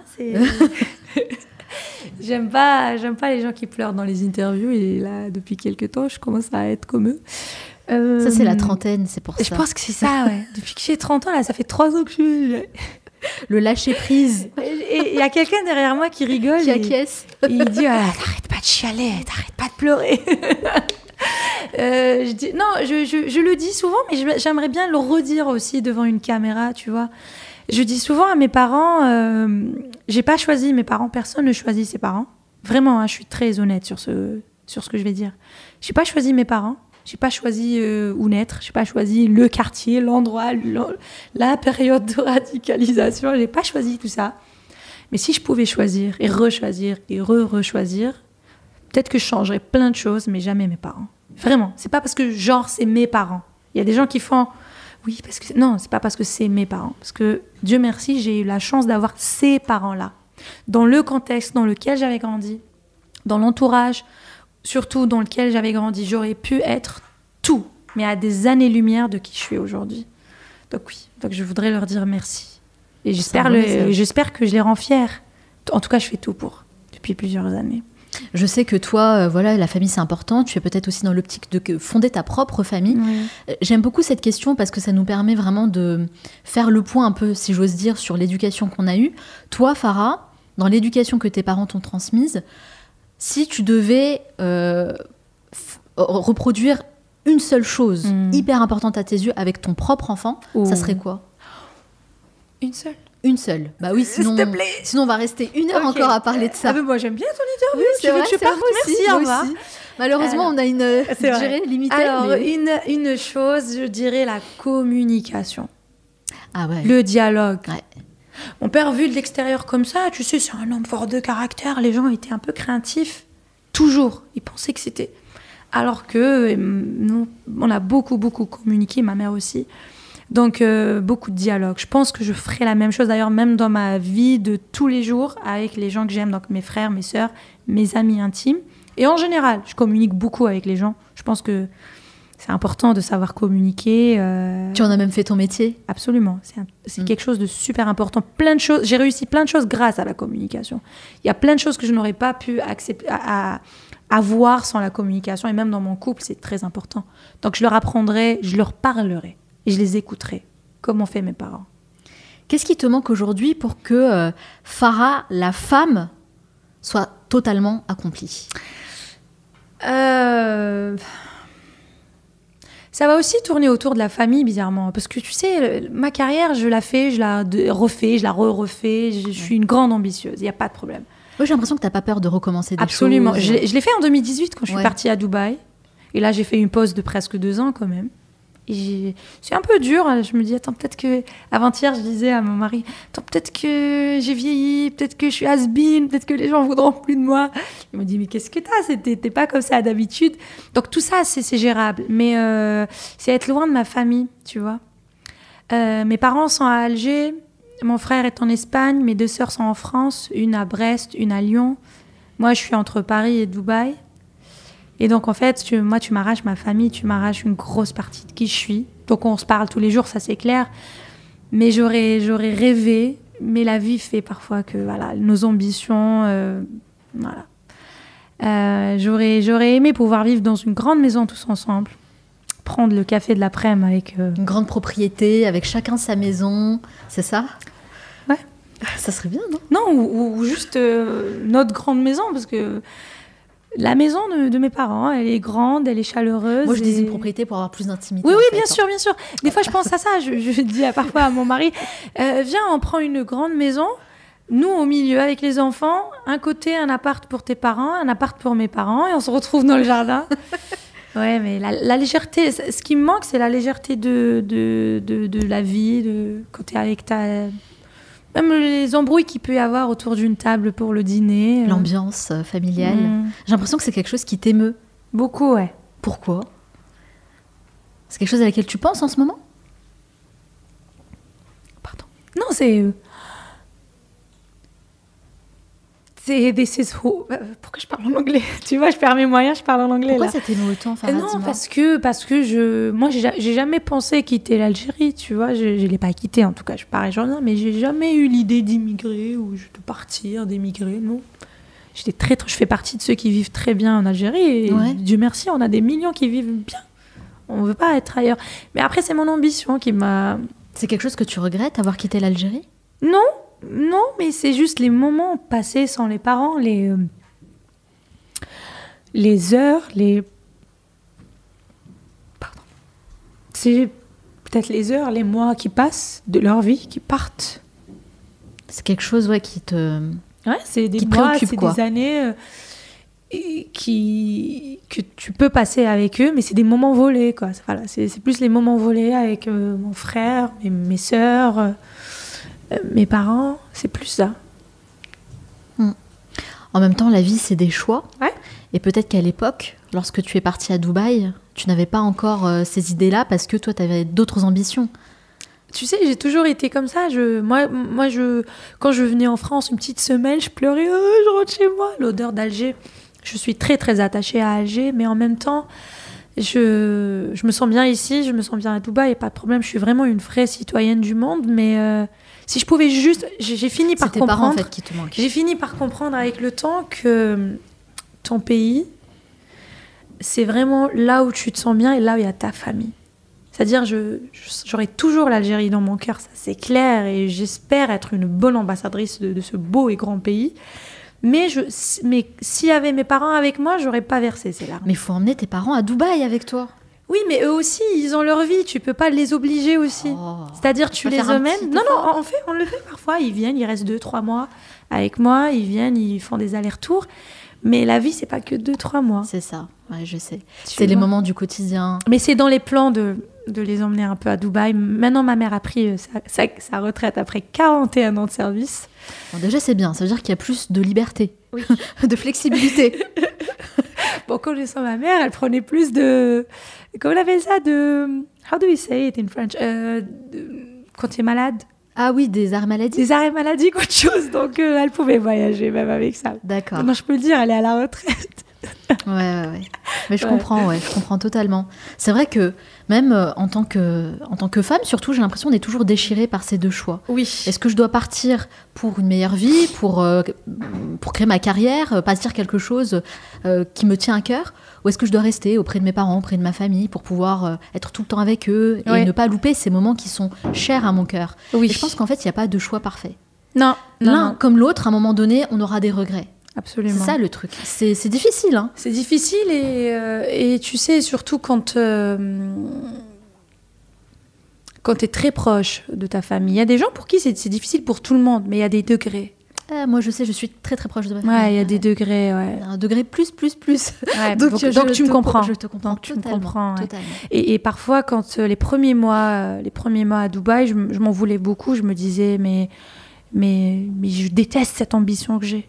Pourquoi j'aurais pas été... Je disais souvent ça. Je disais, je déteste cette ambition que j'ai. Et quand mes sœurs aussi, chacune est partie pour ses études. Moi, c'était pour ma carrière. Et je me disais, je la déteste parce qu'elle fait de nous des étrangers, chacun dans un pays, chacun quelque part. Et je m'en voulais. Parfois, je me disais, j'aurais aimé être une fille normale. Parfois, quand j'étais énervée, je disais banale, alors que personne n'est banal. Mais je me disais parfois, j'aurais aimé être une fille sans grandes ambitions, qui est là, qui mange, qui dort, voilà. Et je sais que c'est pas... Pour moi, c'est pas stimulant. Tu n'aurais pas été heureuse d'une certaine manière. Non, c'est pas stimulant, non. Parce qu'au final, là, j'ai fait une année sabbatique, tout va bien. Mais il est grand temps que je revienne, parce que là, je commence à dire « Oh non, mais j'ai trop tardé, il faut que je revienne. » Ouais, là, on sent que tu as envie de revenir. Ah oui. Tes parents, ils en pensent quoi de tout ça, Farah? Est-ce qu'ils t'en parlent? Comment ils voient ta réussite dans le travail? Est-ce qu'ils t'encouragent? Est-ce qu'ils te soutiennent dans tout ça? Oui, absolument. C'est les tout premiers à me soutenir. Ça sera mes parents, c'est vraiment les premiers qui m'ont soutenue, qui m'ont compris. Encore fallait-il comprendre. Il faut vraiment mettre les choses dans le contexte. C'est-à-dire, moi, j'étais dans un quartier populaire. Quand je disais aux gens mes rêves, ils disaient « Ouais, mais t'es folle, mais tu parles de quoi, là? Tu vas être à la télé, mais t'es qui? T'es personne, t'es la fille de personne. Tu sais pour qui, ça? C'est pour l'élite du pays, c'est que pour les fils d'eux et les filles d'eux. » Et donc c'était déjà un mindset qui était très, très loin de ce que je vis actuellement et ce que je vis depuis 12 ans. J'ai parfois l'impression que mes parents ne suivent pas, dans le sens où ils me voient... C'est normal, ils me verront toujours comme leur fille. Et donc, c'est quand les gens leur parlent qu'ils réalisent « Ah oui, non, mais attends, mais ma fille, c'est... » Parfois, au début, je disais à maman « Maman, n'oublie pas, je suis un personnage public. » Des fois, elle avait tendance à oublier, mon père aussi. Donc, ne dis pas n'importe quoi, ne raconte pas à tes copines. C'est ça, c'était « Ne raconte pas à tes collègues des choses sur moi, maman. » Bah oui. Et maman me dit « Mais attends, mais maman... » Donc, il y a des moments où... sinon, mon père, avec son gros caractère, quand il veut te savonner un peu, parce que même comme ça, il me savonne parfois, tu vois. Mais c'est bien, ça fait du bien d'avoir des gens qui me savonnent un peu. Oui, donc mon père, tu vas pas croire que parce que t'es, je sais pas quoi, il me disait ça. C'est pas parce que algérien. t'es à la télé. Il y a le sang algérien, Farah, qu'il ne faut pas oublier. Exact. Tu vas pas faire la star à la maison. Hein. Et parfois, c'était dans la voiture, tu vois, papa, attention, les gens me reconnaissent. Et alors, ils te reconnaissent, je suis ton père, je dis ce que je veux. Et parfois, il me le fait encore. Parfois, il fait des petits scandales, des petits trucs comme ça dans la voiture. Et moi, je suis là, papa, attention, les gens me reconnaissent. Oui, et alors attention, papa. Parce que c'est normal. Tes parents, ça sera toujours tes parents, mais les gens dehors, ils te voient comme le role model. Mais c'est bien, ça permet de garder la tête sur les épaules et les pieds sur terre. Ah, ça, c'est ma mère. C'est ma mère. Ouais. C'était son travail, ouais. C'était son travail. Tu n'oublies jamais d'où on vient, tu n'oublies jamais qui t'es, tu n'oublies jamais tes voisins. C'est pas parce que tu traînes avec des CEO de je sais pas quoi que là, la voisine, la pauvre, parce qu'elle va faire un mariage, tu vas pas venir. Et moi, j'étais oui, mais maman, je peux pas, j'ai un agenda. Non, je veux rien savoir. J'en ai rien à faire de son agenda. Tu le balances par la fenêtre. Ouais, non. Donc voilà. Est-ce que tu penses que tes parents sont fiers de toi aujourd'hui ? Oui. Bah, tu sais, je suis curieuse. Des formations professionnelles, je pose beaucoup de questions, journaliste. Papa, t'es fier de moi ? Au début, ça leur faisait bizarre. C'est quoi ces questions ? Papa, tu m'aimes ? T'es fier de moi ? Maman, tu m'aimes ? T'es fier de moi ? Non, il le sent. Il le sent, ça va. Quelle est la chose que tu aimerais que les gens sachent ou comprennent mieux à ton sujet ? Quelque chose que tu ne montres pas forcément aux yeux du grand public. Quelque chose que je voudrais que les gens sachent sur moi. Comprennent mieux. Alors, tu as deux choses. Les gens qui m'aiment et qui me suivent, parfois je suis très loin des réseaux. J'ai mes réseaux, mais souvent on ne me voit pas pendant 3-4 mois. Je ne fais pas de story, je ne fais rien. Et parfois, ils me disent on se sent délaissé. Donc, j'aimerais bien qu'ils comprennent que c'est vraiment pas parce qu'ils passent en deuxième plan, mais c'est juste que je suis quelqu'un qui est plus dans l'instant présent, dans la vraie vie que les réseaux. Mais c'est aussi de vraies personnes, une vraie communauté. C'est des gens qui m'aiment vraiment à travers les années. Et donc, je voudrais qu'ils comprennent je voudrais qu'ils sachent que c'est pas contre eux quelque part. C'est pas parce que j'aime pas leur parler, mais c'est... Parfois, je leur dis, je fais une story demain. Demain, je vous raconte, puis je disparais un mois. Et parfois, tiens, c'est un truc un peu... Je n'ai jamais dit devant une caméra, mais parfois, je suis un peu tête en l'air.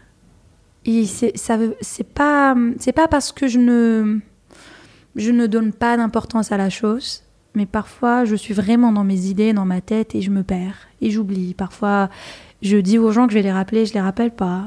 Et c'est pas être nonchalant, mais c'est juste être vraiment dans les nuages. Je suis très souvent dans les nuages et j'oublie parfois des rendez-vous, j'oublie des gens.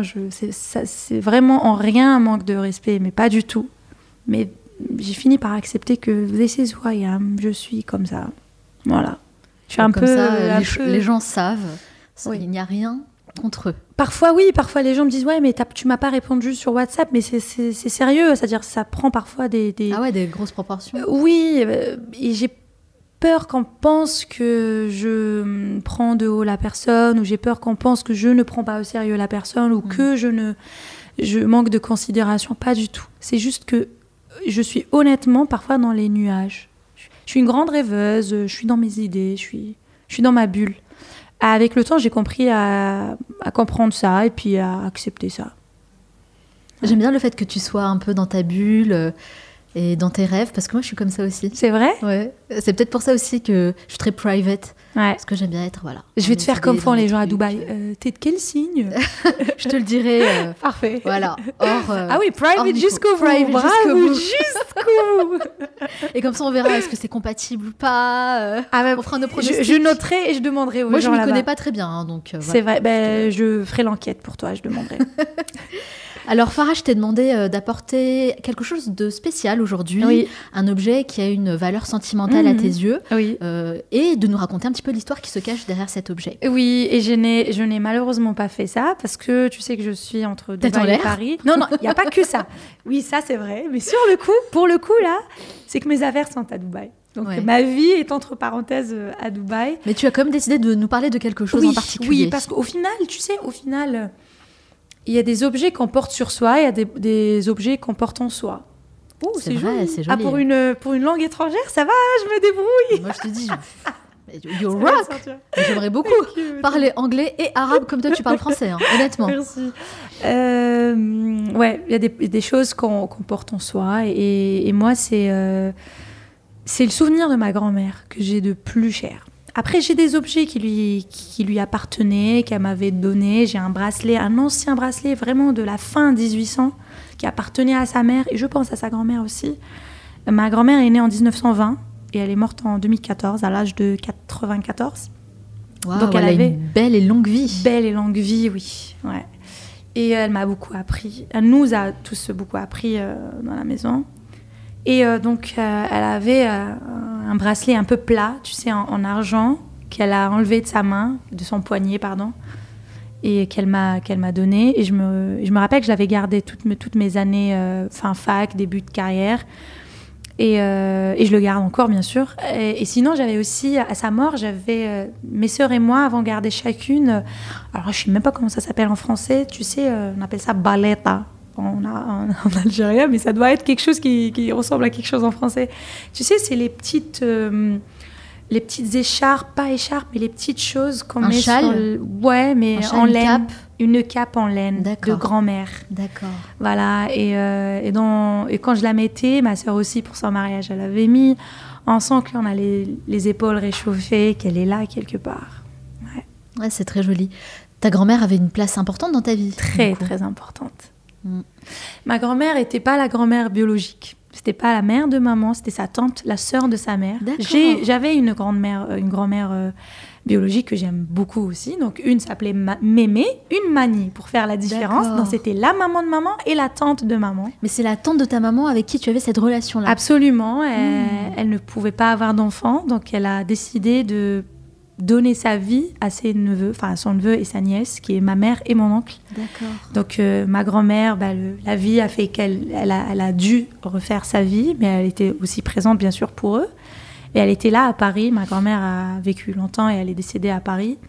Mais du coup, en Algérie, il y avait ma grand-mère, donc sa sœur, la tante de maman, qui était là. Et donc ma mère était orpheline. En Algérie, elle avait que cette tante, qui était sa mère, qui était son père, qui était tout. Et pour nous, c'était tout. Donc, du côté paternel, on avait, 200, 300 cousins, mais vraiment pour pas exagérer. Et du côté maternel, on avait qu'elle. Et je peux t'assurer qu'elle fait le poids et même plus. Que si je pouvais mettre ma grand-mère d'un côté et tout, avec tout le respect que je leur dois, tous les oncles, cousins, tantes, je sais pas quoi, du côté paternel, que j'aime beaucoup, ils font pas le poids. Tous comme ils sont. Ils ne peuvent pas faire le poids de cette grande dame. Donc, cette dame était magnifique. Elle nous a beaucoup appris. Ce côté humain, ce côté... la fidélité, c'est elle qui m'a appris. J'ai toujours vu ma grand-mère aller visiter chaque vendredi la tombe de sa mère qui est morte 32 ans avant. Ah ouais. 32 ans auparavant. Chaque jour que Dieu faisait, elle nous parlait d'elle. Chaque jour avant de dormir, elle parlait d'elle. Elle priait pour elle. Elle disait, Dieu, accueille-la dans ton paradis. Chaque jour que Dieu faisait, je voyais un exemple de fidélité devant moi. That's why. Et c'est pour ça qu'aujourd'hui, presque 10 ans après, ma grand-mère, elle est toujours présente. Tu verras tous mes amis, même mon entourage qui ne connaissent pas cette femme, qui n'ont pas rencontré dans la vie, ils connaissent ses détails, ils peuvent te dresser le profil de cette femme, à quel point elle est importante pour moi. J'en ai la chair de poule en tout cas. Merci beaucoup d'avoir partagé tout ça avec nous, Farah. C'était quoi son prénom? Zouina, qui veut dire belle. C'est un très joli prénom en plus. Ça veut dire, à l'ouest algérien et au Maroc, ça veut dire belle. Belle, voilà. Zouina. On lui rend hommage à Zouina à travers ce podcast. Et on rend hommage aussi à Zaya, sa sœur, qui veut dire joyeuse. Donc de ma grand-mère, de Mémé, la maman biologique, j'ai pris le côté la joie de vivre. Elle était super en communication. C'était une bombe en communication, ma grand-mère. Et sa sœur était d'une grande générosité. Donc je pense qu'on a eu un peu les deux. Merci d'avoir partagé tout ça avec nous, vraiment. Merci, c'est très touchant. C'est normal, je me sens à l'aise dans ton podcast, donc je m'ouvre. Bah, tu le sais, on a un petit rituel de fin dans ce podcast qui est les questions rafales. Donc c'est simple, je vais te poser une série de questions très rapides. Le but, c'est de répondre le plus spontanément possible sans trop réfléchir. Parfait. Ça dure pas longtemps, ça dure 1 minute 30, 2 minutes maximum. Vas-y. Est-ce que tu es prête, Farah? Attends, je fais le... Ok, je suis prête. Ok, c'est parti. Allez. Quelle est la première chose que tu fais en te levant le matin? Mes prières. Quel est le dernier livre que tu as lu? Entourée par des... Alors, surrounded by idiots, je sais pas en français. Entourée d'idiots. J'adore le titre. Quelle est ta dernière folie financière? J'ai arrêté, ça fait 1 an. Depuis mon mariage, mon mari me rééduque financièrement. Qu'est-ce que tu fais dans les moments de très très grosse déprime? Je pleure tout le temps, ils en ont marre de moi. Quelle est la mauvaise habitude dont tu aimerais te débarrasser? Je suis flemmarde et je sais pas si ça peut se dire bordélique. Oui. Voilà, je jette tout partout. Quel est le meilleur conseil qu'on t'ait donné? Reste qui tu es. Et le pire conseil que tu n'aurais jamais dû suivre? Quand t'as de l'argent, gaspille-le, on vit qu'une fois. Quelle est la chose à laquelle tu crois et que les autres considèrent comme une folie? La positivité absolue. Voilà. Quelle est la chose que tu remets toujours au lendemain? Tout. Tout, c'est mon défaut, ouais. Ah oui, tout? Absolument Si tout. j'ai un rendez-vous, si je peux le décaler et à demain, après-demain, je le ferai. I'm so glad you're here. Yeah, I am. I'm happy to be here. Quel est le luxe dont tu ne pourrais jamais te passer? Le soleil. Le soleil. Le soleil. Quel est l'endroit où tu aimes aller pour te ressourcer? La mer. Si tu avais 100 € et pas 1 euro de plus, dans quoi tu les investirais? C'est pas beaucoup quand même, tu me donnes pas beaucoup. Non, 100 € et pas un de plus. C'est là que ça commence, Farah, l'éducation financière. Avant, bah oui, justement. Avant, je t'aurais dit autre chose. Là, je te dis à mettre dans mon projet. Quelle est ta plus grande peur? De perdre mes parents. Qu'est-ce qui t'agace le plus chez les autres? L'hypocrisie, le mensonge. Qu'est-ce qui est le plus algérien en toi? La colère. Quand je monte, mon mari il dit quand je monte trop. Quelle est la dernière fois où tu as menti à quelqu'un et pourquoi? Avant-hier, pour une question d'heure. Mon mari il dort tôt. Je voulais qu'on regarde un film, donc j'ai menti. J'ai diminué de 2 heures. Il était énervé, mais c'est un principe, faut pas mentir. Quelle est ta Madeleine de Proust? Quelque chose qui te rappelle automatiquement ton enfance? La mer, le soleil, la plage. Qu'est-ce qui te met vraiment très en colère? Le manque de respect. Aucune tolérance pour le manque de respect. 0. Quel métier tu ne pourrais jamais exercer et pourquoi? Les horaires de bureau, je peux pas. Les horaires de bureau, je ne peux pas. Et pourquoi? J'ai besoin d'être libre. J'ai besoin d'être créative, de bouger, de revenir, je sais pas. Ça m'étouffe. Selon tes proches, quelle est ta plus grande qualité? Générosité, ils disent. Et selon toi, quel est ton plus grand défaut? Générosité. Non, mon plus grand défaut, c'est que... j'en ai plein. Si tu devais en choisir un seul? Bordélique. Ça revient beaucoup le bordélique. Oui, parce que c'est pas bien. Quelle est la dernière chose que tu fais avant de dormir?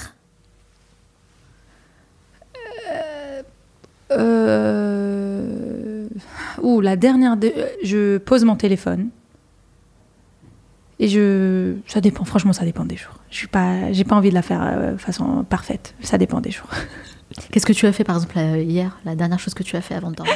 Hier, je me rappelle plus. Je pense que j'étais sur WhatsApp. Mais généralement, j'essaie toujours de commencer avec ce que j'appelle prière, c'est-à-dire dans mon lit. C'est pas la vraie prière technique que je fais après. C'est vraiment dire thank you for everything. Je sais pas comment on appelle ça en français, mais j'essaie d'ouvrir et de fermer ma journée avec.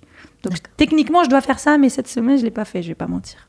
Merci beaucoup, Farah. Merci, d'avoir répondu à toutes mes questions et de t'être prêtée au jeu des questions rafales. Je trouve que tu t'en es super bien sortie. C'est vrai, tu trouves? Ouais. Ah bah j'espère que je regretterai pas après. Hein. C'est bien, c'est du tac au tac. Pourquoi j'ai pas dit ça? Ah bah si à la dernière question, peut-être. Ah oui, justement, sinon ça serait pas drôle. Et là, j'ai l'impression que la dernière question, je me dis mais Farah, c'est quoi cette réponse pas intelligente? Pourquoi t'as pas dit je fais ma prière? Alors non, mais ce que j'aime justement, c'est le côté spontané des questions rafales. Oui. Et en tout cas, c'était un vrai plaisir, vraiment vraiment de discuter avec toi, Farah. Merci. Je dis honnêtement, beaucoup. j'aurais pu rester encore tout l'après-midi avec toi. Ah ben franchement, moi aussi. Il y a Merci beaucoup de questions que je t'ai pas forcément posées, que Ah ben j'avais on remet ça préparées. une autre fois quand On met tu ça veux. une autre fois, c'est ça. Quand tu sortiras ton livre, Avec plaisir. why not? Ah ça c'est pas... Ah, c'est une bonne idée ça. Comme ça va me booster à le faire et ne pas remettre le travail Au lendemain. au lendemain et à l'année d'après. Je sais qu'on a parlé de beaucoup de choses, beaucoup de sujets, mais est-ce que toi, Farah, il y a quelque chose dont tu aurais aimé parler qu'on n'a pas forcément abordé? Non, franchement, j'aurais aimé parler de la spiritualité, de ce côté que la personne développe avec elle-même et tu l'as abordé. D'accord. Donc je te remercie. Ouais. Dernière question pour finir avec cet entretien, une question super importante puisque c'est, on va dire, le purpose, pourquoi j'ai lancé ce podcast. Ouais. Quelle est la leçon que tu as apprise ces dernières années et qu'on n'apprend pas sur les bancs de l'école? Waouh. J'ai appris que tout est possible, mais honnêtement, c'est pas un beau discours d'Instagram. Que tout est possible when you try, quand tu fais des actions pour. Quand tu essayes, quand tu te lèves le matin et tu dis ok, là pour l'instant j'ai rien, mais je vais essayer d'avancer petit à petit, step by step, baby steps, des petits steps, des petites steps. C'est féminin ou masculin au step en français? Étapes, Des petites étapes tout simplement. des petits pas, ouais, Oui, baby steps. des petites stratégies à court, moyen et long terme, de croire que ton passé n'a rien à voir avec ton avenir, si tu décides d'en faire quelque chose de beau. Ça, je l'ai appris parce que je l'ai fait, parce que beaucoup de gens autour de moi le font et parce que je continuerai à le faire. Je pense que c'est une excellente façon de clôturer cet entretien. Ah ben, ça va. Merci beaucoup, Farah Yasmine, pour cette conversation que j'ai adorée. Merci Manal, j'ai vraiment adoré et on se voit après le livre. Of course. Of course. Peut-être même à Dubaï, avant. Welcome, welcome. Je te ferai le tour, je serai le guide. Merci encore, Farah.